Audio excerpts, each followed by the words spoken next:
Hello, and welcome to the update video for Creator Carnage 10. A lot of the updates for this event have already been announced on our socials, but not everything, so make sure to watch all the way through to find out everything that's changed into Creator Carnage 9.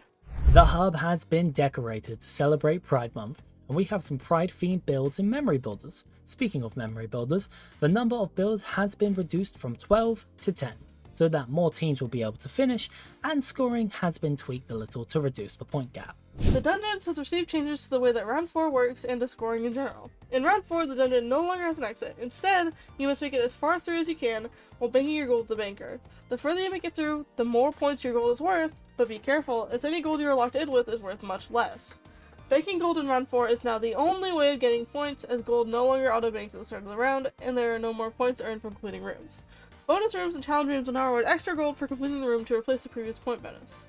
Damage points have been added to TNT Trouble and Beacon Brawl. When a player dies, damage points are split proportionally between all players who dealt the last 10 hearts of damage to that player. Getting the final hit is worth 1/3 as much as before, and the rest of the points are based on damage. So for example, kills in TNT Trouble used to award 15 points, but now they only award 5. And the other 10 points are based on damage. In Beacon Brawl, when a player is revived, anyone who gained damage points will lose half of those points.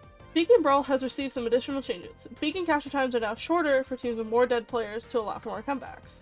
The round timer has been reduced by 30 seconds to speed up the pace of the game a little. For this event, we'll be playing on this game's original map, Beacon Brawl, making an appearance for the first time since Creator Carnage 5. You want to know what else is coming back? Golem Guardians, which was last seen in our Pride event last year. The game has received some minor changes, but since it's been so long, we might as well explain the whole game again. Golem Guardians is a PvP round-robin game where each team is trying to destroy the opposing team's golem. As the round progresses, both golems' health will slowly reduce and respawn times will get longer, making it harder to defend your golem. When you have destroyed the enemy team's golem, they will briefly regenerate their health, but can no longer respawn. The team which eliminates all members of the opposing team will win the round. If both teams have players alive at the end of the round, the team with more members alive wins. Points are awarded for winning the round and for final kills. Team split points are also awarded based on the amount of damage your team dealt to the opposing golem, compared to how much they did to yours. With the return of Golem Guardians, Diamond Heist has been benched for this event. Parkour Gauntlet, Bingo Blitz, and of course our finale Hot Potato are also in this event with no major changes. And those are all the changes for Creator Carnage 10. Be sure to tune in tomorrow at 3 PM Eastern Time or 8 PM British Time to find out which team will come out on top.